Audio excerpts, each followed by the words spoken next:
Minha nora me empurrou na mesa de Natal. Essa cadeira é da minha mãe, sai daí. Caí no chão na frente de toda a família, mas o que ela não sabia é que naquela mesma noite eu mudaria a vida dela para sempre. Quando ela acordou na manhã seguinte. 23 chamadas perdidas. Eu ainda sinto o gosto de sangue na boca quando lembro daquela noite. Não por ter mordido a língua na queda, mas porque pela primeira vez em 68 anos, eu senti o que é engolir a própria dignidade, enquanto 14 pessoas fingem que você é invisível. Era 24 de dezembro, 7:30 da noite. A mesa estava posta com a louça de porcelana que herdei da minha mãe, aquela com detalhes dourados nas bordas, velas acesas, o cheiro do peru assado misturado com farofa de castanhas ainda pairava na sala. Tudo perfeito.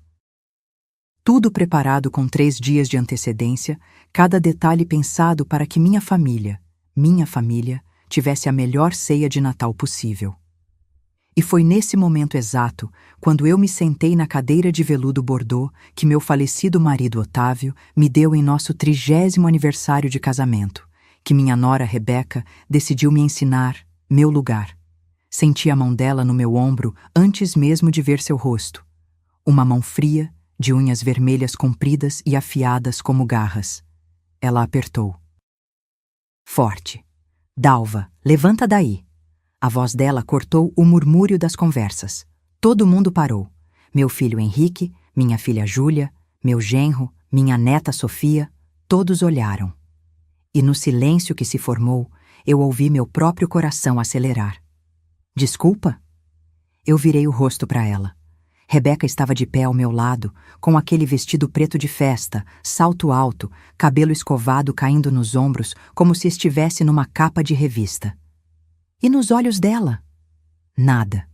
Um vazio gelado. Essa cadeira é da minha mãe, sai daí. Antes que eu pudesse processar o absurdo do que tinha acabado de ouvir, ela puxou meu braço, com força. Tentei me segurar no apoio, mas ela empurrou meu ombro. E aí, eu caí. O quadril bateu na quina da mesa. A dor subiu pela coluna como uma chama. Meu joelho esquerdo se chocou contra o chão frio de porcelanato. Eu ouvi o barulho, aquele som surdo de osso velho contra a superfície dura. E por um segundo, achei que tinha quebrado alguma coisa. Fiquei ali, no chão, na frente de toda a minha família. Sabe o que foi pior? O silêncio. Ninguém gritou. Ninguém correu para me ajudar. Meu filho Henrique, que eu gerei, criei, alimentei, vesti, que eu paguei faculdade, que eu segurei a mão quando teve febre aos 5 anos, desviou o olhar. Júlia levantou meio corpo da cadeira, mas ficou paralisada, como se uma força invisível a impedisse de vir até mim. Minha irmã Conceição tampou a boca com a mão, os olhos arregalados. E Rebeca? Rebeca simplesmente sentou sua mãe, Dona Marlene, na minha cadeira. Na cadeira que Otávio escolheu para mim. Na cadeira onde eu me sentei ao lado dele por mais de 30 anos. Levantei sozinha, as pernas tremendo, o quadril latejando. Peguei uma cadeira da ponta, uma simples, sem braços, e me sentei, sem dizer uma palavra. Porque naquele momento, enquanto todo mundo voltava a conversar baixinho, fingindo que nada tinha acontecido, algo dentro de mim não quebrou. Algo acordou. Timambidada. Se você já passou por uma situação onde alguém que você amava te fez sentir pequena, invisível, descartável, então inscreva-se nesse canal, porque essa história não termina aqui. E o que aconteceu nas próximas horas vai provar que mulher que cai, levanta, e quando levanta, levanta diferente. Eu servi o jantar sorrindo. Trouxe a farofa, o arroz, a salada de maionese. Cortei o peru. Ofereci vinho. Ninguém percebeu que minha mão tremia ao segurar a travessa. Ninguém viu que eu mordia o lado de dentro da bochecha para não chorar. Rebeca comeu 3 pedaços do meu peru. Elogiou a farofa. Riu alto de alguma piada do cunhado. Dona Marlene, sentada na minha cadeira, pediu bis da rabanada. E Henrique? Henrique evitava meu olhar como se eu fosse um cachorro vira-lata pedindo comida na porta de um restaurante. Quando todos foram embora, e ninguém se ofereceu para ajudar com a louça, eu fechei a porta e encostei as costas nela. A casa estava em silêncio. Um silêncio pesado, sujo. Os pratos ainda estavam na mesa. Guardanapos de papel amassados, copos com resto de vinho, o chão com migalhas. Sentei na cozinha, sozinha, com o quadril ainda doendo, e chorei. Mas não foi choro de tristeza, sabe? Foi de raiva, de clareza, de entendimento. Porque naquela noite, enquanto as lágrimas molhavam meu rosto, eu finalmente enxerguei o que vinha ignorando há 3 anos. Rebeca não me via como sogra. Me via como obstáculo. Henrique não me via como mãe. Me via como conta bancária. E eu tinha permitido, eu tinha aceitado, eu tinha me calado. Mas aquilo acabou. Sequei as lágrimas. Levantei. Fui até o escritório que Otávio usava e liguei o computador. Eram 11h15 da noite. Meus dedos ainda tremiam, mas minha mente estava cristalina.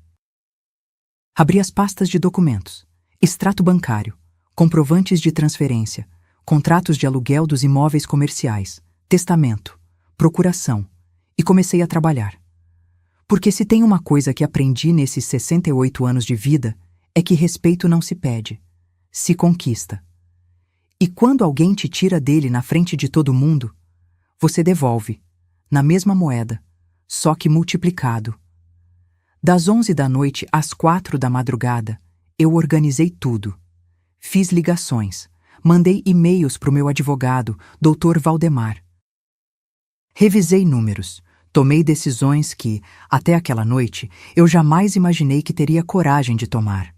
Quando o sol começou a nascer, eu estava sentada na varanda, com uma xícara de café nas mãos, olhando a rua vazia. O plano estava pronto.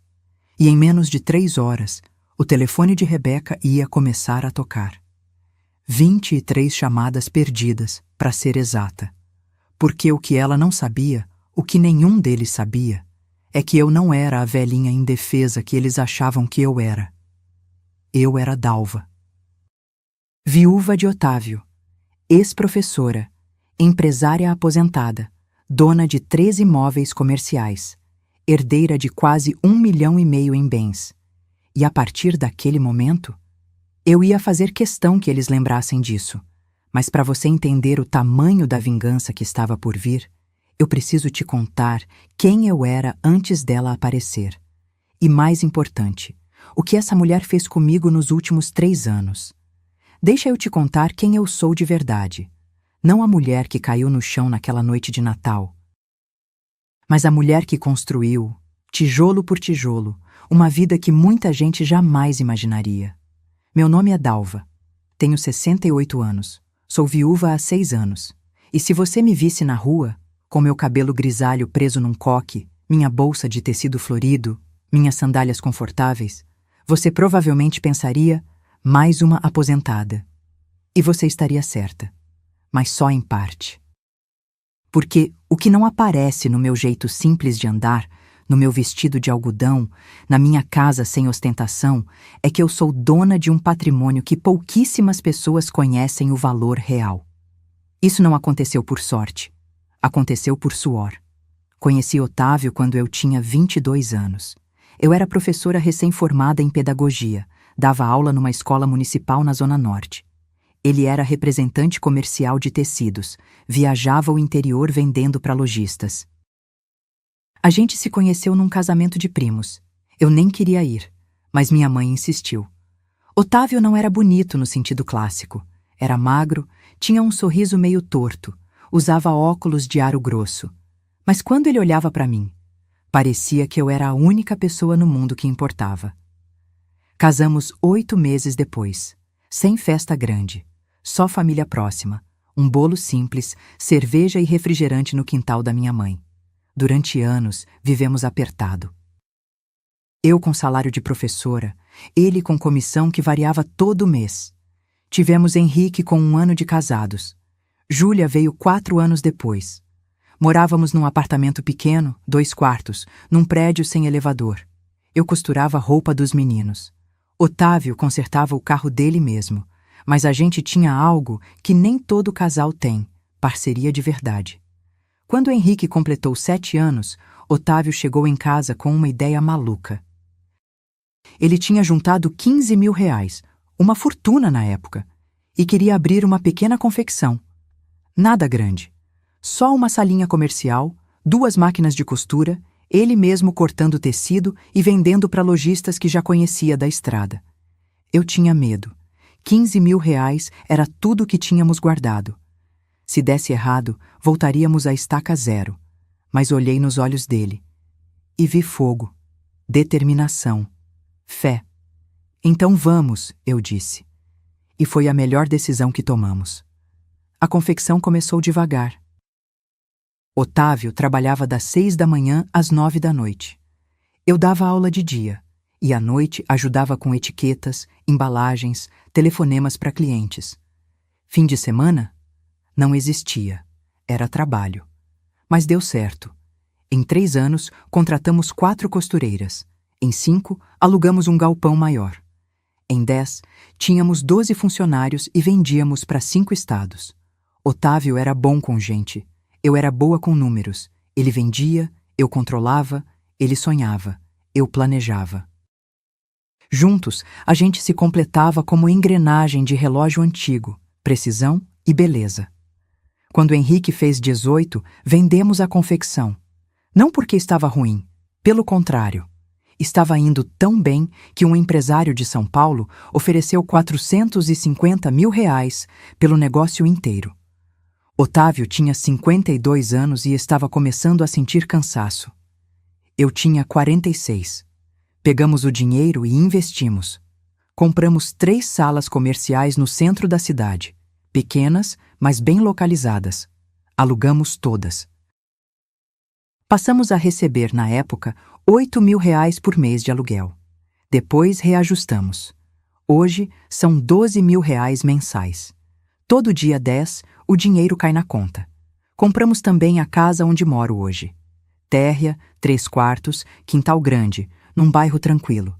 Pagamos R$ 320.000 à vista. Hoje, essa casa vale R$ 850.000 fácil. O resto do dinheiro, investimos em fundos, CDBs, tesouro direto, coisas seguras, nada de risco. Otávio sempre dizia: Dalva, dinheiro que a gente suou para ganhar não é para jogar em apostas. Quando ele morreu, há 6 anos, infarto fulminante enquanto regava as plantas do quintal numa manhã de domingo, eu herdei tudo, os 3 imóveis comerciais, a casa, R$ 420.000 em investimentos, somando tudo, R$ 1,5 milhão, mais ou menos. Mas sabe o que eu fiz com essa informação? Guardei. Não falei para os meus filhos os valores exatos. Eles sabiam que eu tinha alguma coisa. Sabiam dos aluguéis. Sabiam que a casa era quitada. Mas números, extratos, detalhes, nunca mostrei. Não porque eu não confiasse neles, mas porque Otávio sempre me ensinou: dinheiro silencioso é dinheiro seguro. E eu vivia assim, simples, discreta. Ia no mercado de ônibus, comprava roupa em liquidação, fazia minha própria comida. Minha vida era tranquila: caminhadas de manhã, chás da tarde com amigas, visitas aos netos, cinema uma vez por mês. Henrique e Júlia vinham almoçar todo domingo. Eu fazia macarrão com molho caseiro, frango assado, salada. A gente conversava, ria, contava histórias. Sofia, minha neta, brincava no quintal. Era paz. Minha vida não era glamourosa, mas era minha. E era feliz. Até 3 anos atrás. Até Rebeca aparecer. Porque quando aquela mulher entrou na vida do meu filho, tudo mudou. E o pior é que a mudança foi tão lenta, tão gradual, que quando percebi, já era tarde demais. Ela já tinha colocado as garras em tudo. No meu filho, na minha neta. No meu dinheiro. E pior, na minha dignidade.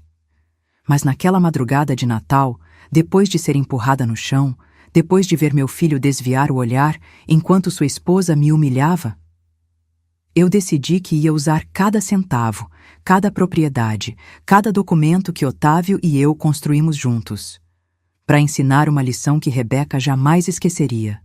E para você entender o tamanho da armadilha que ela tinha armado, preciso te contar como tudo começou. Como aquela mulher de salto alto e perfume caro entrou na minha família e quase destruiu tudo.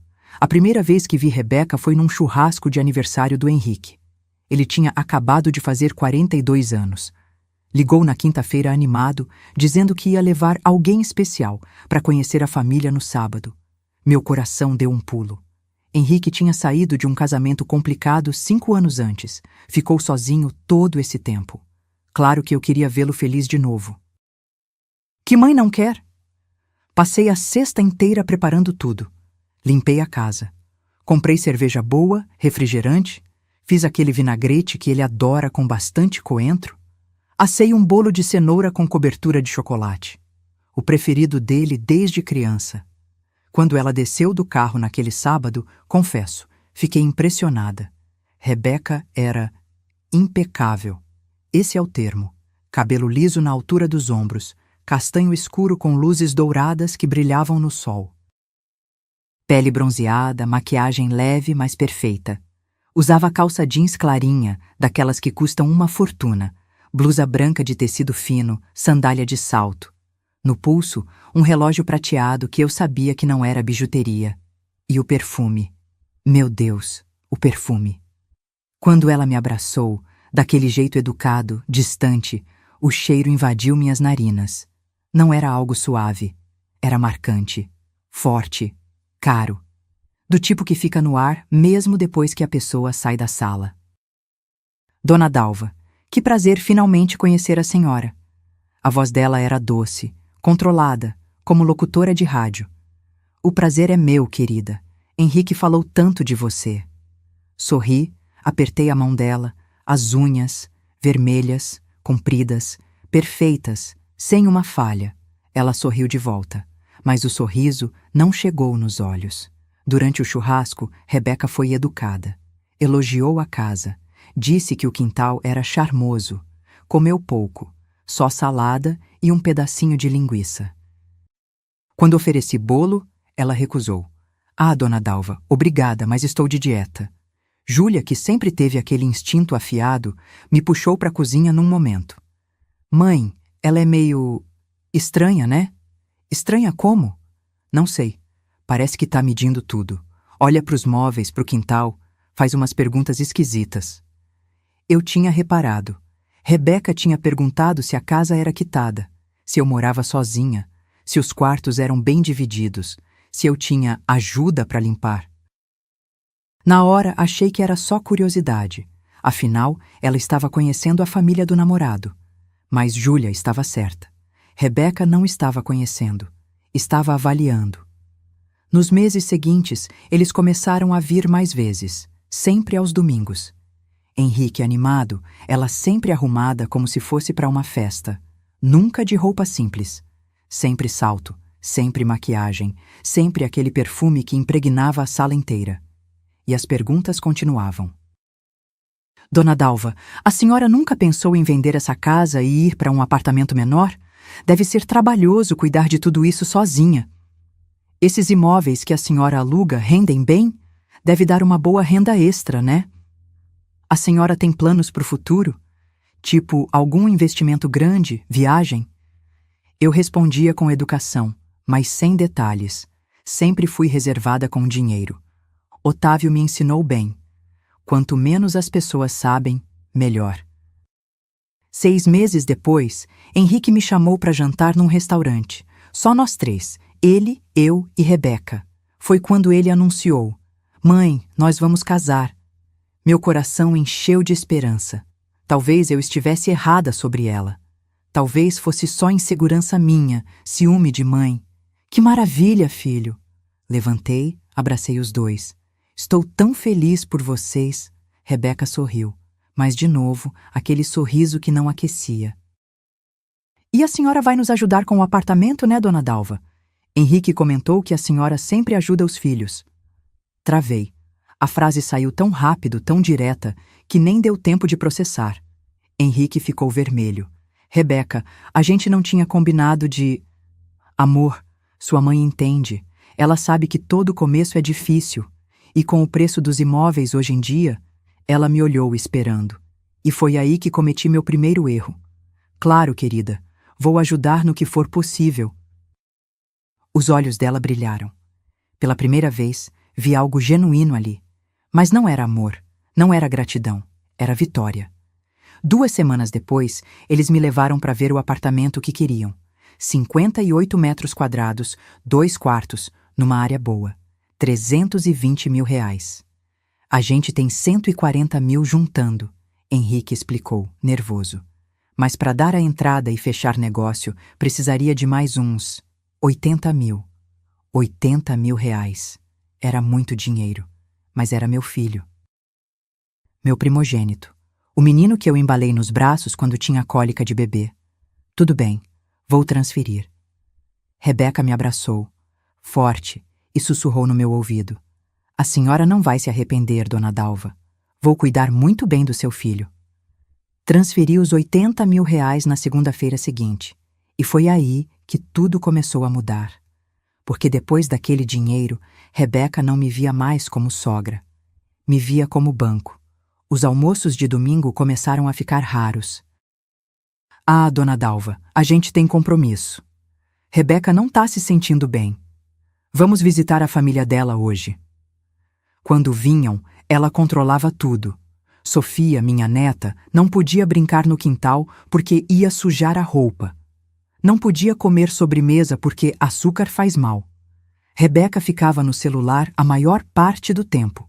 E os pedidos começaram. Dona Dalva, a geladeira do apartamento quebrou. A senhora pode dar uma ajuda? São 3.200 reais. O carro deu problema no câmbio. 5.800. Precisamos trocar o sofá. Aquele que veio com o apartamento tá horrível. E eu? Eu pagava.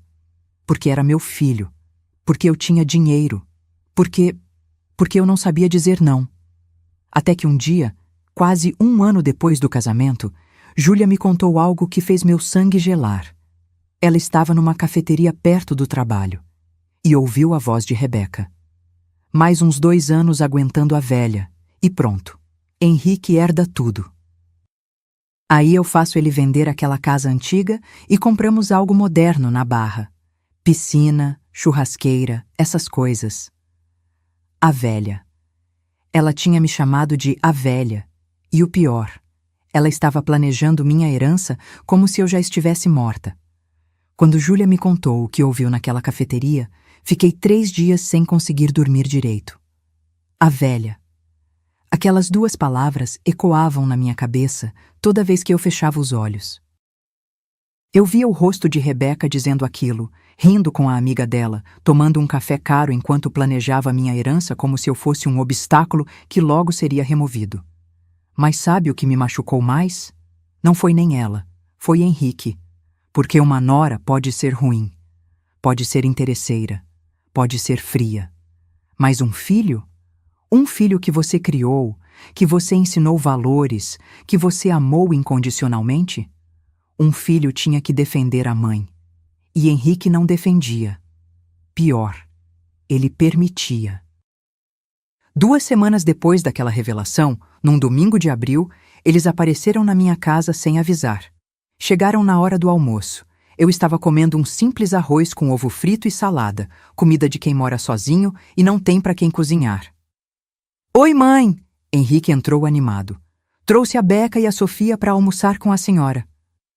Rebeca entrou atrás, de óculos escuros, bolsa de grife no ombro.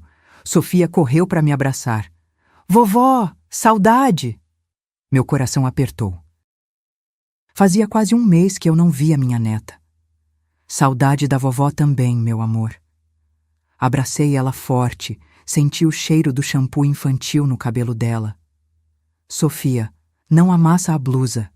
Rebeca puxou a menina pelo braço. Acabei de passar. Fui para a cozinha preparar mais comida. Rebeca ficou na sala, mexendo no celular. Henrique ligou a televisão. Enquanto eu fritava mais ovos e fazia feijão tropeiro, ouvi Sofia perguntando: Vovó, posso brincar no quintal? Claro, meu. Não pode. Rebeca cortou. Você sabe que tem alergia à grama. Sofia não tinha alergia nenhuma. Ela sempre brincou no meu quintal, descalça, correndo, feliz. Mas eu não disse nada. Engoli as palavras. Servimos o almoço. Comemos em silêncio. Rebeca comeu metade do prato e deixou o resto. Tô sem fome. Quando terminamos, ela acendeu um cigarro, dentro da minha casa, sem pedir licença. Rebeca, aqui dentro não pode fumar. Falei firme. Ela me olhou por cima dos óculos escuros. Sério? Nossa, desculpa, dona Dalva, eu nem percebi. Mas não apagou. Continuou fumando, só abriu a janela. A fumaça invadiu minha sala. O cheiro grudou nas cortinas, no sofá. Henrique não disse nada. Depois do almoço, quando eu comecei a recolher os pratos, Henrique me chamou na sala. Mãe, a gente precisa conversar. Meu estômago embrulhou. Já sabia o que vinha. O carro da Rebeca tá dando problema. É o motor. O mecânico disse que precisa trocar umas peças. Vai dar uns 12 mil reais. 12 mil reais. Olhei pro meu filho. 43 anos. Engenheiro civil. Salário bom. E ali estava ele, me pedindo mais dinheiro. Henrique, eu já ajudei com o apartamento, com a geladeira, com... Eu sei, mãe, mas é que agora tá apertado. A gente teve umas despesas extras e... E a mãe sempre pode ajudar, né, dona Dalva? Rebeca apareceu na porta sorrindo. Afinal, é pro bem do seu filho. Tinha algo naquele sorriso, uma confiança, uma certeza de que eu ia ceder. E eu cedi. Transferi os 12 mil reais na terça-feira, mas dessa vez algo mudou dentro de mim. Abri uma planilha no computador e comecei a anotar tudo. Data, valor, motivo, 80 mil reais. Entrada do apartamento, 3.200. Geladeira, 5.800. Câmbio do carro, 4.000. Sofá novo, 1.500. Móveis do quarto, 12.000. Motor do carro. Em menos de 2 anos, eu tinha emprestado 106.500 reais e não vi um centavo de volta. Pior que o dinheiro foi o tratamento, porque depois de cada ajuda, o respeito diminuía um pouco mais. Rebeca começou a cancelar visitas na última hora. Mandava mensagem às 9 da manhã de domingo. Oi, Dalva, não vamos poder ir hoje. Surgiu um compromisso. Eu já tinha feito comida, já tinha arrumado a mesa, já tinha comprado o suco que Sofia gostava. Comia sozinha e jogava metade fora. Quando eles vinham, Rebeca reclamava de tudo. A casa era velha, os móveis eram antigos. O banheiro precisava reformar. Dona Dalva, a senhora não cansa de viver nesse estilo anos 70? Anos 70. Como se a casa que Otávio e eu compramos com nosso suor fosse algo vergonhoso. E Henrique? Henrique ria. Ah, Beca, para! A casa da minha mãe tem charme. Mas nunca me defendia de verdade. Sofia parou de dormir na minha casa. Antes, ela passava todo o fim de semana comigo. A gente fazia pipoca, assistia desenho, eu contava histórias antes de dormir. Ah, dona Dalva, Sofia tem muita lição de casa agora. Não dá para ela ficar dormindo fora. Minha neta tinha 7 anos. As ligações foram ficando raras. Eu ligava para Henrique, ele atendia correndo. Oi, mãe, tô no meio de uma coisa, te ligo depois. E não ligava. Mandava mensagem, visualizava, não respondia. Até que chegou o aniversário de Sofia. 8 anos. Eu planejei durante semanas. Comprei um presente especial. Uma bicicleta rosa com cestinha que ela tinha pedido para mim 3 meses antes. Levei a bicicleta montada até o apartamento deles num sábado à tarde. Toquei a campainha. Rebeca abriu a porta, de roupão, cara amarrada. Oi, dona Dalva. Que surpresa! Trouxe o presente da Sofia. Posso entrar? Ela olhou para a bicicleta, depois para mim. Olha, a gente tá bem corrido hoje. E essa bicicleta é meio grande, né? Sofia é pequenininha ainda. Mas ela pediu para mim, disse que queria muito. Ah, criança pede um monte de coisa. Mas eu sei o que é melhor para minha filha. Pegou a bicicleta da minha mão. Obrigada, a gente guarda aqui. E fechou a porta. Fiquei ali, no corredor do prédio, olhando para a porta fechada. Não chorei, não dessa vez. Porque naquele momento, enquanto descia de elevador sozinha, enquanto caminhava até o ponto de ônibus com o sol quente na cabeça, eu entendi uma coisa. Rebeca não queria me afastar só do dinheiro. Ela queria me afastar da minha família, do meu filho, da minha neta. Ela queria me apagar.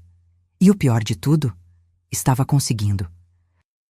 Mas o que Rebeca não sabia é que quanto mais ela apertava, mais eu observava.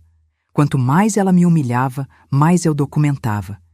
E quando o Natal chegou, quando ela me empurrou naquele chão frio, foi a gota d'água que faltava para eu mostrar quem realmente mandava nessa história. Depois do episódio da bicicleta, passei 3 semanas praticamente sem falar com o Henrique. Ele ligou 2 vezes. Eu atendi seca, disse que estava bem, que estava ocupada. Desliguei rápido. Ele não insistiu. E isso doeu mais do que qualquer outra coisa. Foi Júlia quem percebeu que algo estava errado. Minha filha sempre foi observadora. Desde pequena, ela tinha aquele jeito de olhar para você e ler o que você estava sentindo, mesmo quando você fingia estar bem. Numa tarde de setembro, ela apareceu na minha casa sem avisar. Trazia uma sacola com pães de queijo ainda quentes da padaria que eu gosto. Mãe, faz tempo que a gente não toma um café junto. Ela entrou, foi direto para a cozinha, começou a preparar o café. Sentamos na mesa. A mesma mesa onde eu e Otávio tomávamos café da manhã durante 36 anos. Júlia me serviu, colocou açúcar do jeito que eu gosto e esperou. Tá tudo bem, filha. Tentei sorrir. Mãe, não tá não. Faz 3 semanas que você mal responde minhas mensagens. Não atende o telefone do Henrique. O que aconteceu? E aí, pela primeira vez em meses, eu desabei. Contei tudo. A bicicleta. A porta fechada na minha cara. Os cancelamentos constantes. O desrespeito. O dinheiro que eu tinha emprestado e que nunca mais foi mencionado. Júlia ouvia em silêncio. O rosto dela foi ficando cada vez mais sério. Mãe, eu preciso te contar uma coisa, e você não vai gostar. Meu coração disparou. Ela puxou o celular, mexeu um pouco e me mostrou uma foto. Era uma captura de tela de uma conversa do Instagram, entre Rebeca e uma amiga. Li devagar. Rebeca. Finalmente consegui convencer o Henrique a fazer o inventário antecipado. Disse que é melhor para organizar, evitar briga depois que a velha morrer. Amiga. E ele topou? Rebeca. Ainda não, mas vou insistir. A advogada disse que se ele for esperto, consegue transferir pelo menos um dos imóveis para o nome dele ainda em vida. Aí, quando ela bater as botas, a gente já tem garantia. Amiga. Genial. E a irmã dele? Rebeca. A Júlia? Aquela é chata demais, mas ela não tem procuração de nada. Eu já sei. A velha confia mais no Henrique. Burrice dela. Parei de ler. Minhas mãos tremiam. Júlia, como você conseguiu isso? A amiga dela é conhecida de uma colega do meu trabalho. Ela me mandou porque achou absurdo. Mãe, a Rebeca tá literalmente tramando para pegar seus bens antes de você morrer. Inventário antecipado. Transferência de imóveis. Procuração. As peças do quebra-cabeça se encaixaram na minha cabeça. Por isso Rebeca sempre perguntava sobre os imóveis. Por isso ela queria saber se eu tinha testamento. Por isso ela insistia que eu facilitasse as coisas para os filhos enquanto ainda estava viva. Não era preocupação. Era estratégia. E tem mais, mãe. Júlia respirou fundo. Semana passada eu esbarrei com a Rebeca no shopping. Ela estava com a mãe dela, a dona Marlene, e eu ouvi elas conversando. O que você ouviu? A Marlene estava dizendo que ia passar o Natal na casa de uma prima no interior. Aí a Rebeca falou, não, mãe, você vai passar o Natal comigo, na casa da Dalva. Aliás, acho que tá na hora de mostrar para ela quem manda naquela casa. Aquela cadeira velha de veludo que ela ama vai ser sua esse ano. Senti o sangue gelar nas veias. A cadeira. Minha cadeira de veludo bordô. A que Otávio me deu. A que eu me sentava todo dia para ler jornal, para tomar café, para lembrar dele. Rebeca estava planejando humilhar eu, na minha própria casa, na frente da minha família. Mãe, eu acho que você precisa fazer alguma coisa. Essa mulher não tem limites. Olhei para minha filha. Júlia tinha lágrimas nos olhos. Ela estava com raiva, mas também estava preocupada. Você tá certa, filha. Eu preciso fazer alguma coisa. Naquela noite, depois que Júlia foi embora, sentei no escritório de Otávio. A sala estava do jeito que ele deixou. Mesa de madeira escura, estante com livros de contabilidade, a foto de nós dois no dia do nosso casamento pendurada na parede. Abri a gaveta onde guardava todos os documentos importantes. Escrituras dos imóveis, contratos de aluguel, extratos bancários, comprovantes de transferência. E comecei a montar um dossiê. Tudo que eu tinha dado para Henrique e Rebeca nos últimos 2 anos estava documentado. Cada transferência bancária tinha descrição. Cada depósito tinha comprovante. R$80 mil, entrada apartamento. 3.200, geladeira. 5.800, câmbio. 4.000, sofá. 1.500, móveis. 12.000, motor do carro. 2.700, ar-condicionado. 3.800, reforma do banheiro. Somei tudo. R$112.800.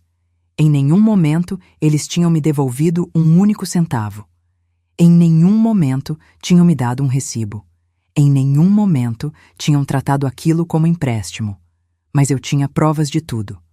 Liguei para o meu advogado, Dr. Valdemar. Conhecia ele há 20 anos. Foi ele quem fez o inventário de Otávio, quem organizou as escrituras dos imóveis. Valdemar, preciso marcar uma consulta. É urgente. Dalva, tudo bem? Aconteceu alguma coisa? Aconteceu sim, e eu preciso me proteger. Marquei para segunda-feira seguinte, 14h. No consultório dele, uma sala pequena cheia de processos empilhados e um cheiro de café velho, contei tudo. Mostrei os extratos. Mostrei as mensagens que Júlia tinha me mandado. Expliquei o plano de Rebeca. Valdemar tirou os óculos, esfregou os olhos. Dalva, você sabe que pode pedir a devolução desse dinheiro, né? Tem tudo documentado. Se eles não pagarem, vai para a justiça. Eu sei, mas não é só isso que eu quero. O que você quer? Respirei fundo. Quero mudar meu testamento. Quero tirar o Henrique como procurador das minhas contas e quero preparar tudo para caso eles tentem me forçar a fazer qualquer transferência de bens. Valdemar me olhou com respeito. Você tem certeza? É seu filho. Tenho certeza, porque meu filho deixou de me defender e a mulher dele quer me ver morta para poder gastar minha herança. Então vamos fazer isso direito. Nas 2 semanas seguintes, organizei tudo. Mudei o testamento. Henrique, que herdaria 50%, agora herdaria apenas 15%, o mínimo que a lei obriga. O resto foi dividido entre Júlia, minha irmã Conceição, e um fundo de educação para Sofia. Retirei Henrique da procuração bancária. Coloquei Júlia no lugar. E preparei a notificação extrajudicial, exigindo a devolução imediata dos R$112.800, com juros de 1% ao mês desde a data de cada transferência. Total, R$127.400. Prazo, 90 dias. Ou execução judicial. Guardei tudo numa pasta e esperei. Porque eu sabia que o Natal estava chegando. E se Rebeca realmente quisesse me humilhar na minha própria casa, na frente da minha família, eu ia deixar. Ia deixar ela mostrar para todo mundo quem ela realmente era. E depois? Depois eu ia mostrar para ela quem eu realmente era. Dezembro chegou com aquele calor úmido típico do fim de ano. As lojas já tocavam música natalina, as ruas já estavam enfeitadas com pisca-pisca colorido, e meu telefone finalmente tocou. Era Henrique. Oi, mãe, como a senhora tá? 3 meses quase sem falar direito comigo, e agora essa voz animada, falsa. Tô bem, filho. Então... A gente estava pensando, que tal fazer a ceia de Natal aí na sua casa? Seria legal, né? Reunir a família toda, do jeitinho que a senhora gosta. Minha casa. Do jeitinho que eu gosto. Eu sabia que não era ideia dele. Era dela. Claro, filho. Vai ser bom ter todo mundo aqui. Ouvi ele suspirar aliviado. Maravilha, mãe. A gente leva a sobremesa. Ah, e a Rebeca vai levar a mãe dela também. Tudo bem? Dona Marlene. A sogra de Rebeca. Aquela que ia passar o Natal na casa de uma prima no interior, mas que agora, milagrosamente, estaria na minha casa. Tudo bem. Desliguei e sorri, porque eu sabia exatamente o que estava vindo, e estava pronta. Passei os 3 dias seguintes preparando tudo. Limpei a casa do teto ao chão. Lavei as cortinas, encerei o chão. Tirei a louça de porcelana da minha mãe do armário e lavei peça por peça. Fui no mercado e comprei um peru de 7 quilos. Castanhas para farofa. Presunto, bacon, uva passa. Arroz, batatas, cenouras. Comprei vinho, cerveja, refrigerante, suco. Fiz rabanada, pavê, pudim de leite. Trabalhei sozinha, como sempre. Na tarde de 24 de dezembro, terminei de arrumar a mesa. Toalha branca, guardanapos de tecido, taças de cristal, velas brancas e vermelhas. Coloquei arranjos de flores naturais, rosas e lírios. A casa estava perfeita. O cheiro do peru assando tomava conta de tudo. Às 6 da tarde, comecei a me arrumar. Tomei banho, passei creme no corpo, vesti minha blusa de seda creme, aquela que Otávio disse que me deixava bonita, e uma calça social marrom. Coloquei brinco de pérola. Passei batom nude.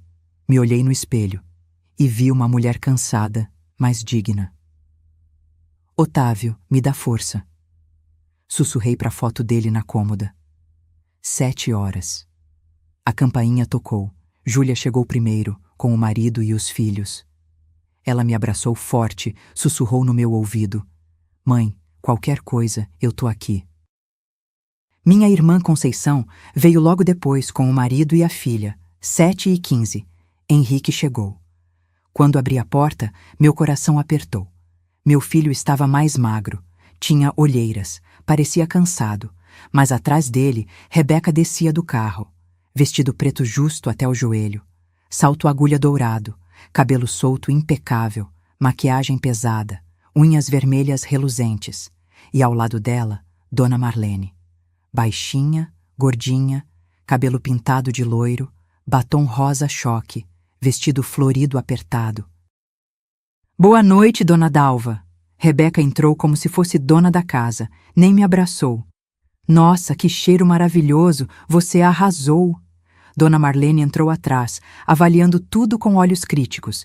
Que casa antiga, tem um charme, né? Respirei fundo. Sorri. Sejam bem-vindas. Sofia veio correndo, me abraçou. Vovó, minha netinha linda. Apertei ela forte, servimos aperitivos, conversamos. A casa estava cheia. 14 pessoas na sala, rindo, bebendo, comendo castanhas. 8 horas. Chamei todo mundo para a mesa. E foi aí que tudo desmoronou. Eu me sentei na minha cadeira. A cadeira de veludo bordô. A que sempre foi minha. A que Otávio escolheu para mim no nosso 30º aniversário, porque ele disse que eu merecia algo bonito, algo especial. A cadeira que tinha testemunhado jantares de domingo, aniversários, conversas até tarde, café da manhã com jornal, noites de silêncio depois que ele morreu. Sentei, arrumei a saia, olhei para a mesa posta, para minha família reunida. E senti a mão dela no meu ombro, gelada, forte, as unhas cravando na minha blusa de seda. Dalva, levanta daí. O barulho cessou, todas as conversas pararam, todo mundo olhou, virei o rosto. Rebeca estava de pé ao meu lado, com uma expressão que eu nunca tinha visto antes. Não era raiva, era propriedade, como se estivesse tirando algo que já fosse dela. Desculpa? Minha voz saiu baixa. Essa cadeira é da minha mãe. Sai daí. Ouvi Júlia engasgar. Ouvi Conceição sussurrar um "Meu Deus!". Rebeca, essa é minha cadeira. Sempre foi. Não hoje. Ela puxou meu braço, forte. Hoje sua sogra vai sentar aqui. Tentei me segurar no braço da cadeira, mas ela empurrou meu ombro, com força, com violência. Perdi o equilíbrio. Caí. O quadril bateu na quina da mesa. A dor explodiu pela coluna como um raio. O joelho se chocou contra o chão. Ouvi o barulho. Osso contra porcelanato. Fiquei ali, caída, no chão frio da minha casa, na frente de 14 pessoas. O silêncio era ensurdecedor. Júlia começou a se levantar. Mãe! Fica aí, Júlia. Rebeca falou firme. Sua mãe tá bem. Só tropeçou. Tropeçou, como se eu tivesse caído sozinha. Olhei para o meu filho. Henrique estava pálido, olhos arregalados, boca entreaberta. Ele olhou para mim. Nossos olhos se encontraram. E ele desviou o olhar. Abaixou a cabeça e não disse nada. Conceição veio me ajudar. Me levantou devagar. O quadril latejava. A dor subia pela perna. Dalva, você tá bem? Ela sussurrou. Tô. Menti. Rebeca já tinha sentado Dona Marlene na minha cadeira. A mulher estava lá, sorrindo, satisfeita, como se tivesse conquistado um troféu. Peguei uma cadeira da ponta. Simples. Sem braços, sem história. E me sentei. Ninguém falou nada. O jantar seguiu em silêncio constrangedor. As pessoas comiam sem olhar para mim. Rebeca serviu a mãe dela, cortou o peru, encheu o prato. Eu comi mecanicamente. Cada garfada doía. Não pela comida, pela humilhação. Sofia me olhava com lágrimas nos olhos. Júlia apertava o guardanapo com tanta força que os nós dos dedos estavam brancos. E Henrique? Henrique comia de cabeça baixa, como um covarde. Quando todos foram embora, e ninguém, absolutamente ninguém ficou para ajudar, eu fechei a porta. A casa estava destruída. Pratos sujos, copos espalhados, guardanapos no chão, restos de comida na mesa. Sentei na cozinha, sozinha, o quadril latejando, o coração partido, e olhei para o relógio. 11h10 da noite. Sequei as lágrimas. Levantei. Fui para o escritório. Abri o computador. Peguei o telefone. E comecei. Porque se Rebeca queria guerra, ia ter guerra. E quando o sol nascesse, ela ia descobrir que tinha mexido com a pessoa errada. 11h15 da noite. A casa estava em silêncio. Aquele silêncio pesado, carregado de humilhação. O tipo de silêncio que gruda na pele e não sai nem com banho quente. Sentei na beira da pia da cozinha. O quadril ainda latejava. Cada movimento era uma pontada aguda que subia pela coluna. Passei a mão no lugar onde tinha batido. Já sentia um roxo se formando. Olhei para a sala. A mesa ainda estava cheia de pratos sujos, copos com resto de vinho, guardanapos amassados, migalhas no chão. O cinzeiro que Rebeca tinha usado, dentro da minha casa, ainda estava ali, fedendo. E no centro de tudo, vazia, a cadeira de veludo bordô. Minha cadeira. A cadeira onde Otávio sentava para ler jornal nas manhãs de domingo. A cadeira onde eu embalava Sofia quando ela era bebê e vinha dormir aqui. A cadeira onde eu me sentava para tomar café, olhando para o quintal, lembrando de cada ano vivido nessa casa. Dona Marlene tinha sentado ali, com seu vestido florido espalhafatoso, com seu batom rosa choque borrado, com aquele sorriso de vitória idiota, e minha família tinha assistido. Levantei devagar. Cada passo doía. Fui até o escritório de Otávio. Acendi a luz. A sala estava exatamente como ele deixou há 6 anos. Mesa de madeira escura, cadeira de couro gasto, estante com livros de contabilidade que ele nunca se desfez. Na parede, a foto do nosso casamento. Eu com 22 anos, vestido simples de renda, buquê de margaridas. Ele com terno emprestado do padrinho, sorriso enorme. A gente construiu tudo junto, amor. Falei baixo, tocando a moldura. E agora eles querem me destruir. Mas aí, enquanto olhava para os olhos dele naquela foto antiga, lembrei de algo. Lembrei de Otávio chegando em casa com o contrato assinado da primeira venda grande da confecção. R$ 23 mil, a maior venda que tínhamos conseguido até então. Ele chorou de alegria. Lembrei dele negociando o preço das salas comerciais. O vendedor queria 380 mil pelos 3 imóveis. Otávio ofereceu 310. Fecharam em 325. Ele não aceitou ser passado para trás. Lembrei do dia que ele assinou o testamento, 6 meses antes de morrer. Ele tinha acabado de fazer exames cardíacos. O médico tinha alertado sobre o risco.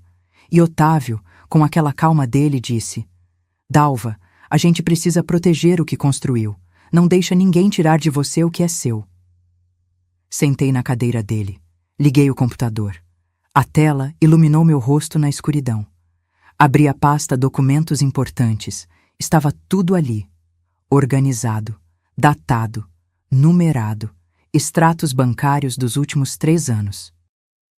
Cada transferência que fiz para Henrique estava marcada: data, valor, descrição, contratos de aluguel dos imóveis comerciais, recibos mensais, comprovantes de pagamento de IPTU, escrituras da casa, certificado de propriedade, testamento antigo, aquele onde Henrique herdava 50% de tudo, e o testamento novo, feito 2 semanas atrás com o Dr. Valdemar, onde Henrique herdava apenas 15%. Tudo documentado, tudo legal, tudo irrefutável. Peguei o telefone. Abri o WhatsApp de Dr. Valdemar. Valdemar, desculpa a hora, mas preciso que você processe tudo amanhã cedo. Quero a notificação extrajudicial enviada até meio-dia. E quero cópias de todas as alterações do testamento e da procuração registradas em cartório ainda essa semana. É urgente. 3 minutos depois, a resposta. Dalva, aconteceu algo? Você está bem? Aconteceu sim, e agora não tem mais volta. Preciso que você faça exatamente o que conversamos. Por favor. Pode deixar. Amanhã às 7 horas da manhã eu começo. Vai estar tudo pronto até o meio-dia. Respirei fundo. O primeiro passo estava dado.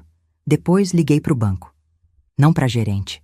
Ela só atendia em horário comercial. Mas para o saque automatizado. Queria confirmar que a alteração de procuração tinha sido processada.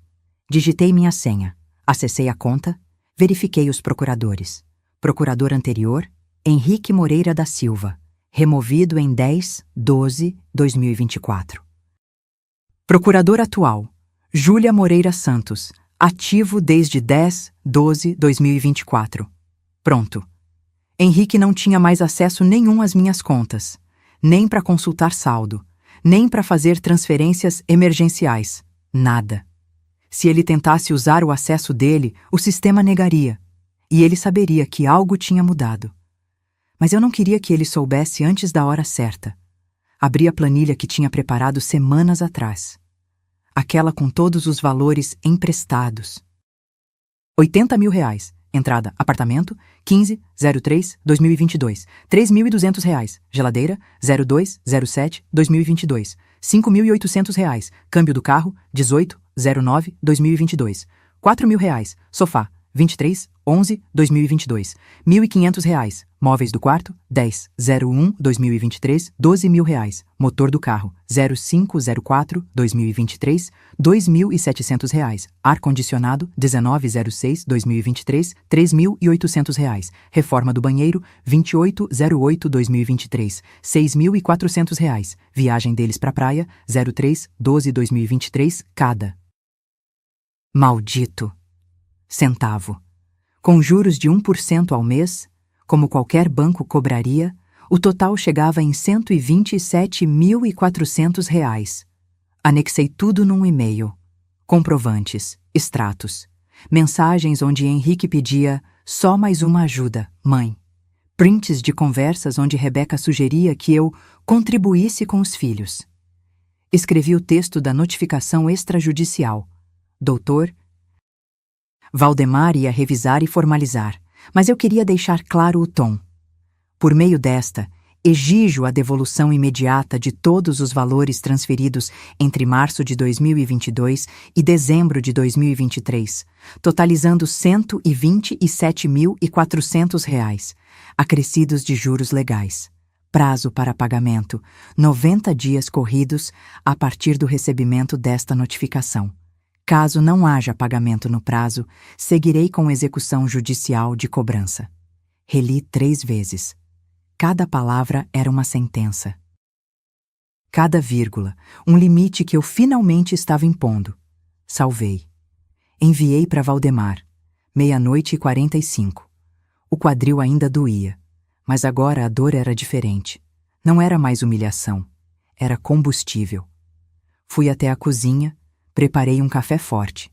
Sentei de volta no escritório e comecei a escrever uma carta, à mão, com a caneta que Otávio usava para assinar contratos importantes. Henrique, durante 43 anos você foi meu orgulho, mas hoje você foi minha decepção.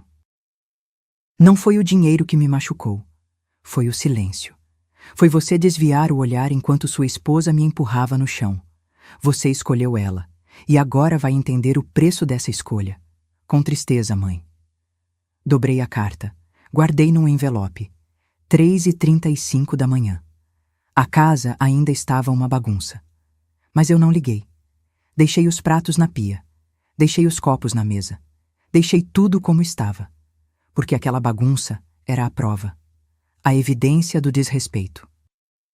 A lembrança física do que tinha acontecido. Voltei para o escritório. Imprimi cópias de todos os documentos. 3 vias de cada. Uma para mim, uma para o advogado, uma para arquivo. Quando o sol começou a nascer, às 5:20, eu estava sentada na varanda, com uma xícara de café frio nas mãos, olhando a rua vazia. O céu estava cor-de-rosa, os pássaros começavam a cantar. Era dia 25 de dezembro, Natal, e em menos de 3 horas o telefone de Henrique ia começar a tocar, porque doutor Valdemar não ia esperar nem 1 minuto depois das 7 da manhã. E quando Rebeca acordasse e visse as 23 chamadas perdidas do marido?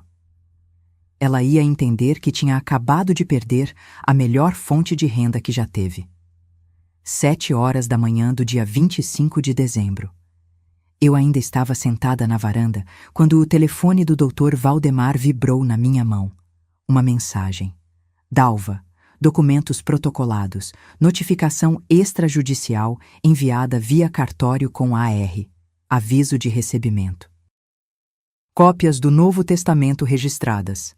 Procuração bancária oficialmente alterada no sistema. Tudo conforme conversamos. Agora é esperar. Fechei os olhos. Senti o sol morno no rosto. Respirei fundo. Não tinha mais volta. Tomei banho. Troquei de roupa. Vesti uma calça jeans e uma blusa branca simples. Prendi o cabelo.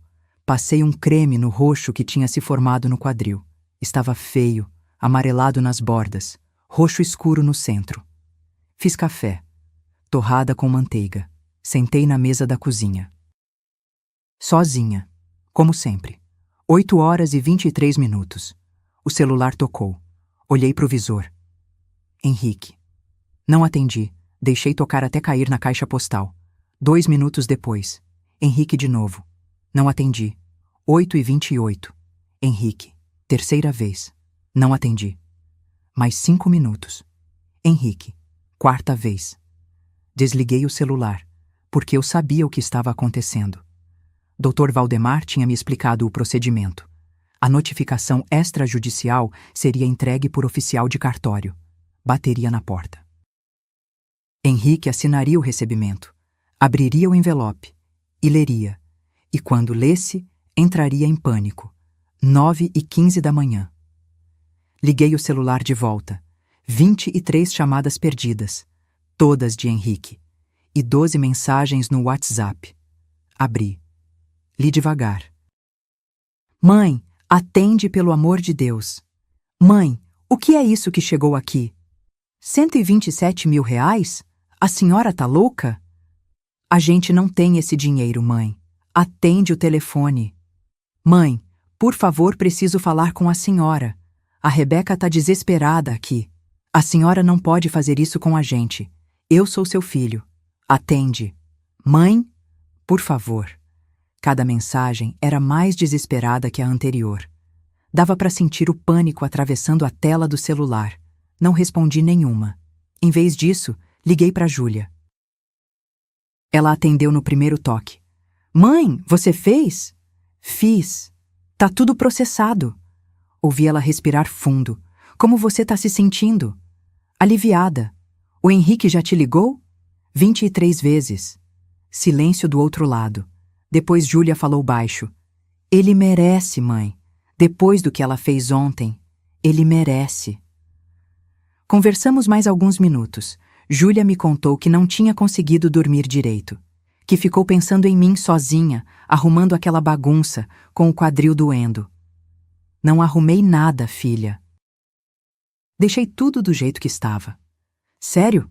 Sério. Quero lembrar. Quero olhar para aquela sala e lembrar por que tomei essa decisão. Desliguei. E esperei. 10h08. A campainha tocou. Olhei pelo olho mágico. Henrique. Sozinho. Cabelo bagunçado, olheiras profundas, camiseta amarrotada. Ele apertou a campainha de novo. Depois bateu na porta. Mãe, eu sei que a senhora tá aí. Abre, por favor. Esperei 30 segundos. Respirei fundo. E abri. Ele estava pálido. Segurava um envelope aberto na mão. O envelope da notificação extrajudicial. A mão tremia. Mãe, o que é isso? A voz dele saiu rouca, quebradiça. É uma notificação de cobrança. Tá tudo explicado ali. 127 mil reais? A senhora tá cobrando de mim? Não, estou cobrando o que emprestei, com juros. Mas eram presentes. A senhora nunca disse que era empréstimo. Nunca disse que era presente também, Henrique. Minha voz saiu firme, calma. Você me pediu ajuda, eu ajudei. Agora quero de volta. Ele passou a mão no rosto. A gente não tem esse dinheiro.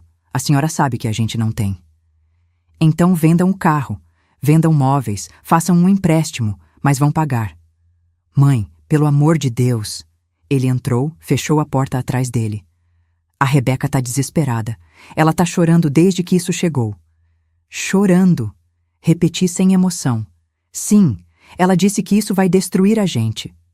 Engraçado. Olhei nos olhos dele. Ontem ela não chorou quando me empurrou no chão. Henrique travou. A boca abriu, fechou. Ele desviou o olhar. Você viu, Henrique? Você viu sua esposa me empurrar, me jogar no chão como se eu fosse lixo, e não disse nada. Eu não sabia o que fazer. Não sabia o que fazer? A voz saiu mais alta do que eu pretendia. Seu trabalho era me defender. Seu trabalho era proteger sua mãe. Eu sei, mãe, mas... Mas o quê? Mas você tinha medo dela? Mas você escolheu ela? Silêncio. Você escolheu, Henrique. Na hora que desviou o olhar, você escolheu. Ele sentou no sofá, enterrou o rosto nas mãos. Os ombros tremiam. E tem mais. Fui até o escritório, peguei a pasta com os outros documentos. Voltei. Mudei meu testamento. Você não herda mais 50%. Agora são 15%. A cabeça dele levantou num estalo. O quê? 15%. O mínimo que a lei obriga. O resto vai para Júlia, para Conceição e para um fundo educacional para Sofia. A senhora não pode fazer isso. Posso sim, e fiz. Já está registrado em cartório. E a procuração bancária? Também mudei. Você não tem mais acesso às minhas contas. Quem tem agora é a Júlia. O rosto dele foi perdendo a cor, como se cada palavra fosse uma bofetada. Mãe, por favor, não faz isso com a gente. Eu não tô fazendo nada, Henrique. Vocês fizeram.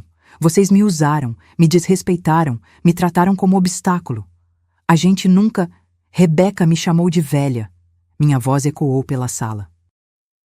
Ela disse para a amiga dela que precisava aguentar mais uns 2 anos até eu morrer, que ia fazer você vender minha casa e comprar outra. Ela planejou minha herança como se eu já tivesse enterrada. Henrique ficou branco. Como a senhora sabe disso? Júlia ouviu. Júlia viu as mensagens. Eu sei de tudo, Henrique. Sei que ela queria que você fizesse inventário antecipado. Sei que ela manipulou você. E sei que você deixou. Ele chorou. Ali, no meu sofá, meu filho de 43 anos chorou como criança. Mas eu não cedi, porque lágrimas não apagam humilhação. Lágrimas não devolvem dignidade. Vocês têm 90 dias para pagar. Se não pagarem, vou para a justiça. E vou ganhar, porque tenho prova de tudo. Me levantei, fui até a porta, abri. Agora sai da minha casa, Henrique. Ele se levantou cambaleando, ainda segurando o envelope. Parou na porta, me olhou com olhos vermelhos. Eu te amo, mãe. Eu também te amo, filho. Mas amor não paga conta, e não paga respeito. E quando ele saiu, quando fechei aquela porta, eu sabia que o pior ainda estava por vir, porque Rebeca ainda não tinha aparecido. E quando ela aparecesse, o verdadeiro confronto finalmente ia começar. 2 horas depois, eu estava na cozinha, finalmente lavando a louça de ontem, quando ouvi o barulho de um carro freando bruscamente na frente de casa. Porteira batendo, salto alto no cimento, passos rápidos. A campainha não tocou. Ela bateu na porta, forte, desesperada. Dalva, abre essa porta! Rebeca. Sequei as mãos no pano de prato. Olhei pela janela. Ela estava ali, de legging preta e blusa branca, cabelo preso num rabo de cavalo bagunçado, sem maquiagem. Pela primeira vez desde que a conheci, ela parecia humana, desesperada, feia. Abri a porta devagar. Ela entrou empurrando sem pedir licença. O perfume caro tinha sido substituído por cheiro de suor e nervosismo. O que você fez? Os olhos dela estavam vermelhos. O que você fez? Cobrei o que é meu. Respondi calma, fechando a porta. 127 mil reais? Você enlouqueceu? Não, eu acordei. Ela deu um passo à frente, invadindo o meu espaço. Você não pode fazer isso. Aquilo foram presentes. Você deu porque quis. Eu emprestei porque meu filho pediu. E agora eu quero de volta. A gente não tem esse dinheiro. Você sabe que a gente não tem. Então consegue. Vende o carro importado que você tanto ama. Vende as bolsas de grife. Vende o que for preciso. O rosto dela contorceu. Você tá fazendo isso por causa de ontem? Por causa daquela cadeira ridícula? Aquela cadeira ridícula. Senti o sangue ferver, mas mantive a voz firme. Não, tô fazendo isso porque vocês me usaram, me trataram como caixa eletrônico e ainda por cima me humilharam na minha própria casa. Humilhação? Você tropeçou. Eu não tropecei. A voz saiu alta, cortante. Você me empurrou na frente de 14 pessoas e ninguém fez nada. Porque você estava sendo teimosa. Era só levantar daquela cadeira velha e... Essa cadeira era do meu marido. Minha voz ecoou pela sala. Otávio me deu ela. Ela tem história, ela tem valor. E você, sua ingrata, sentou sua mãe lá como se fosse lixo. Rebeca deu 2 passos para trás, os olhos arregalados. E sabe o que é pior? Você planejou aquilo. Júlia te ouviu. Você disse que ia mostrar para a velha quem manda. Que ia fazer sua mãe sentar na minha cadeira. Ela empalideceu. A Júlia tá mentindo. Não tá, não. Peguei meu celular, mostrei os prints que Júlia tinha me mandado, conversas do Instagram. Você disse que precisava aguentar a velha mais uns 2 anos. Que ia fazer o Henrique vender minha casa. Que eu era burra por confiar mais nele. Rebeca olhou para os prints. A boca abriu. Fechou. Você me chamou de velha. Planejou minha herança como se eu já tivesse morrida. Me tratou como obstáculo. Eu tava com raiva naquele dia. Foi só um desabafo. Desabafo? Você estava planejando. Você manipulou meu filho. Fez ele me pedir dinheiro atrás de dinheiro, me afastou da minha neta. Eu nunca afastei a Sofia de você. Mentira, avancei para ela. Sofia dormia aqui todo fim de semana. E de repente nada. Sempre tinha desculpa, sempre tinha compromisso. Você controlou tudo. Rebeca começou a chorar, lágrimas escorrendo pelo rosto sem maquiagem. Dalva, por favor. Se você cobrar isso, a gente vai quebrar. A gente vai ter que vender o apartamento. Problema de vocês. Tem a Sofia, tem sua neta. Você vai fazer isso com ela? Não usa minha neta como escudo. Sofia vai continuar sendo minha neta, mas você não vai mais mandar na minha vida. Ela caiu de joelhos, literalmente, ali no chão da minha sala. Por favor, eu imploro, desiste dessa cobrança. A gente paga aos poucos, R$ 500 por mês, 1.000, o que a senhora quiser. 90 dias, ou justiça. Dalva! E tem mais. Fui buscar a pasta de documentos. Voltei. Mudei meu testamento. Henrique agora só herda 15%. Mudei a procuração bancária. Ele não tem mais acesso às minhas contas. O rosto dela ficou roxo de raiva. As lágrimas secaram num instante. Ela se levantou. Você não pode fazer isso. Ele é seu filho. E justamente por ser meu filho é que dói tanto. Porque ele deixou você me destruir. Eu não destruí nada. Eu só queria que a gente tivesse uma vida melhor. Com o meu dinheiro. O dinheiro que você nem usa. Você mora nessa casa velha, anda de ônibus, vive que nem mendiga tendo quase 2 milhões guardados. Silêncio. O número tinha escapado da boca dela. Quase 2 milhões. Ela sabia. Tinha investigado. Tinha vasculhado. Tinha calculado quanto eu valia. Como você sabe desse valor? Perguntei baixo, perigoso. Ela percebeu o erro. Ficou vermelha. O Henrique comentou. Henrique não sabe o valor exato. Nunca contei para ele. Então eu calculei. Pelos aluguéis, pela casa. Você foi atrás, investigou. Quis saber quanto eu tenho para poder planejar direitinho, não foi? Ela não respondeu, mas os olhos diziam tudo. Sai da minha casa. Minha voz saiu gelada. Dalva, Sai da minha casa! Você vai se arrepender. Você vai morrer sozinha, velha, abandonada. E quando morrer, ninguém vai nem ir no seu enterro. Prefiro morrer sozinha e digna do que viver rodeada de sanguessugas. Abri a porta. Ela ficou ali, parada, respirando pesado, o rosto vermelho de ódio. Você não vai mais entrar aqui. Falei firme. Nunca mais. Se Henrique quiser me ver, vem sozinho. Se Sofia quiser vir, mando a Júlia buscar. Mas você?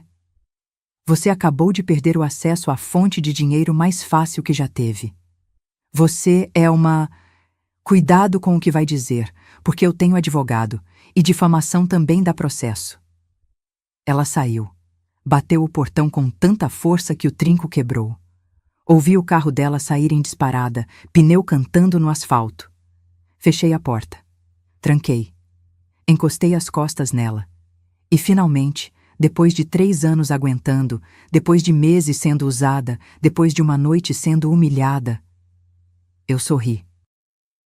Porque pela primeira vez, desde que Rebeca entrou na vida do meu filho, eu tinha feito ela sentir o gostinho amargo da derrota. E isso não tinha preço. Sentei na minha cadeira de veludo bordô, passei a mão no tecido macio, ainda sentia o perfume barato de Dona Marlene grudado. Mas agora era minha de novo. E ninguém ia tirar ela de mim outra vez. Mas a guerra ainda não tinha acabado.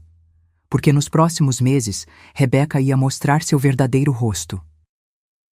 E Henrique ia ter que escolher de uma vez por todas o amor da mãe que sempre esteve ali, ou a ganância da mulher que só queria o dinheiro dela. Junho de 2025, 6 meses depois daquele Natal que mudou tudo. Estou sentada na minha cadeira de veludo bordô, agora reestofada num tom de vinho ainda mais bonito, tomando café e olhando o quintal pela janela. O sol da manhã entra pela cortina nova que comprei, branca com detalhes em renda. A casa está diferente. Pintei as paredes, troquei alguns móveis, coloquei plantas na varanda. Não porque a casa antiga era ruim, mas porque eu precisava de renovação. E consegui. Mas deixa eu te contar o que aconteceu nesses 6 meses, porque você merece saber como essa história terminou. Janeiro foi o mês mais difícil. Henrique tentou negociar, ligou 15 vezes na primeira semana, mandou mensagens longas, pedindo perdão, implorando que eu reconsiderasse a cobrança. Disse que Rebeca estava passando mal de nervoso, que o casamento deles estava por um fio, que Sofia estava sentindo falta da avó. Eu não cedi, respondi apenas uma vez, 90 dias ou justiça. No final de janeiro, eles venderam o carro importado dela. Um SUV prateado, daqueles que chamam atenção. Conseguiram R$ 95 mil, mas ainda faltavam R$ 32.400. Rebeca ligou para mim. Pela última vez. Dalva, a gente vendeu o carro. Tá aqui os 95 mil. Perdoa o resto, por favor. Não, quero tudo. A senhora é desumana, não tem coração. Tenho sim, só aprendi a não deixar que pisem nele. Desliguei. 2 semanas depois, descobri que eles tinham pegado empréstimo com os pais de Rebeca. Dona Marlene e o marido, aqueles que passaram o Natal na minha casa, na minha cadeira, emprestaram os R$ 32.400 restantes. Mas teve uma condição. Rebeca teria que assinar um contrato de pagamento. Com juros e com garantia do apartamento deles. Os próprios pais dela não confiavam nela. No dia 20 de fevereiro, recebi a transferência completa. R$ 127.400 na minha conta. Olhei para o extrato e não senti alegria. Não senti vitória. Senti paz. Porque não era sobre o dinheiro. Nunca foi. Era sobre respeito, sobre limites, sobre dignidade. Março trouxe uma notícia que, confesso, me pegou de surpresa. Júlia me ligou numa tarde de quarta-feira. Mãe, o Henrique está se separando. Meu coração apertou. Separando? É. Ele pediu divórcio da Rebeca. Disse que não aguenta mais, que abriu os olhos para quem ela realmente é. Fiquei em silêncio. Ele tá morando num apartamento alugado, pequeno, e mãe, ele chora muito. Pediu para eu dizer que ele te ama, que sente muito. Não liguei para ele, ainda não, porque perdão não é algo que se dá de imediato. Perdão precisa de tempo, precisa de mudança real, não de palavras bonitas. Abril foi o mês da virada. Henrique apareceu na minha porta num sábado de manhã, sozinho, sem Rebeca, sem desculpas. Ele estava mais magro, olheiras profundas, roupa simples, cabelo grisalho que eu nunca tinha reparado antes. Mãe, eu sei que não mereço, mas posso entrar? Olhei para ele, meu filho, o menino que eu segurei no colo, o homem que me decepcionou, e abri a porta. Sentamos na sala. Ele na ponta do sofá, eu na minha cadeira. Eu terminei com a Rebeca. Ele começou, voz baixa. Não, não dá mais. Eu vi o que ela é, o que ela fez com a senhora, comigo, com a gente. E demorou 6 meses para ver? Demorei 43 anos para ter coragem de contrariar alguém que eu amava, ou achava que amava. Ele limpou as lágrimas. Mãe, ela me manipulou. Me fez acreditar que a senhora era difícil, que a senhora tinha que contribuir porque tinha dinheiro guardado, que era obrigação. E você acreditou. Acreditei. Porque era mais fácil do que admitir que eu tinha casado com uma pessoa ruim. Silêncio pesado pairou entre nós. Mãe, eu não tô pedindo perdão. Sei que não mereço. Só tô pedindo uma chance de reconstruir, devagar, do jeito que a senhora quiser. Olhei nos olhos dele e vi sinceridade. Pela primeira vez em 3 anos. Venha almoçar aqui domingo. Só você e Sofia. O rosto dele se iluminou. Sério? Sério. Mas tem regras. Nada de falar de dinheiro. Nada de pedir favores. Nada de trazer ela. Nunca mais. Prometo. E ele cumpriu. Todo domingo, desde então, Henrique e Sofia vêm almoçar. Eu faço macarrão com molho caseiro, frango assado, aquele arroz que ele adora. A gente conversa. Ri. Sofia brinca no quintal. Não é perfeito. Ainda tem feridas. Ainda tem silêncios desconfortáveis. Mas é reconstrução. E isso vale mais que qualquer ilusão de família perfeita. Maio trouxe a notícia mais satisfatória. Júlia me contou, porque ela ainda tem contato com amigos em comum, que Rebeca perdeu o emprego. A multinacional onde ela trabalhava fez corte de pessoal. Ela foi uma das dispensadas. Sem o salário dela, sem o carro importado, sem o dinheiro fácil que eu dava, a vida dela desmoronou. Soube que ela voltou a morar com Dona Marlene, num apartamento de 2 quartos na periferia. Pega ônibus para ir em entrevistas de emprego. E sabe de uma coisa? Não senti pena. Senti que a vida tinha dado a ela exatamente o que ela merecia. Justiça não precisa ser vingança. Às vezes, justiça é só deixar as consequências fazerem o trabalho delas. Hoje, enquanto tomo meu café, olho para essa casa renovada e penho no caminho que percorri. Peguei 50 mil reais daquele dinheiro que recuperei e doei para um projeto aqui da cidade que apoia mulheres idosas vítimas de abuso familiar, emocional e financeiro. Porque eu sei que não sou a única. Sei que tem centenas de dalvas por aí, sendo usadas, sendo humilhadas, sendo apagadas. E se minha história pode ajudar uma delas a ter coragem de reagir, então valeu cada lágrima. O resto do dinheiro? Investi. Aumentei minha reserva de emergência. Fiz uma viagem para a praia com Júlia e os netos. Reformei a casa. E sabe o que mais fiz? Reestofei minha cadeira de veludo bordô. Escolhi um tecido de vinho profundo, mais bonito que o anterior. Mandei bordar discreto no encosto. De Otávio, com amor.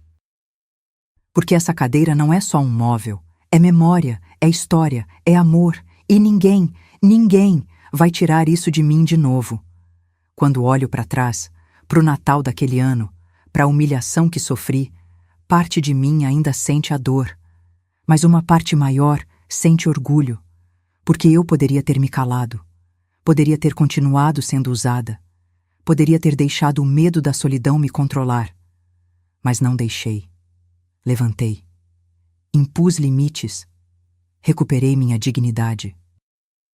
E se isso me custou um filho temporariamente? Custou. Mas me devolveu a mim mesma, e no final, isso importa mais. Hoje, aos 68 anos, aprendi a lição mais importante da minha vida. Respeito não se implora, se conquista. Amor que vem com humilhação não é amor, é manipulação. E dignidade? Dignidade não tem preço. Quem esquece disso, paga caro. Sempre.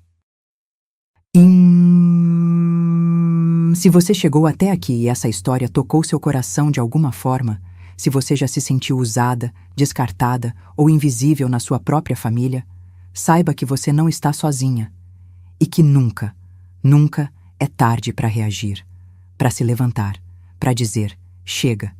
Deixe nos comentários de onde você está me assistindo. E se conhece alguém que precisa ouvir essa história, compartilhe. Porque às vezes a gente precisa ver outra pessoa tendo coragem para encontrar a nossa própria. Curta esse vídeo, inscreva-se no canal e lembre-se, você merece respeito, sempre mereceu. Até a próxima história. E que seja uma de recomeço, não de humilhação. Um abraço forte, de uma dalva para todas as dalvas do mundo.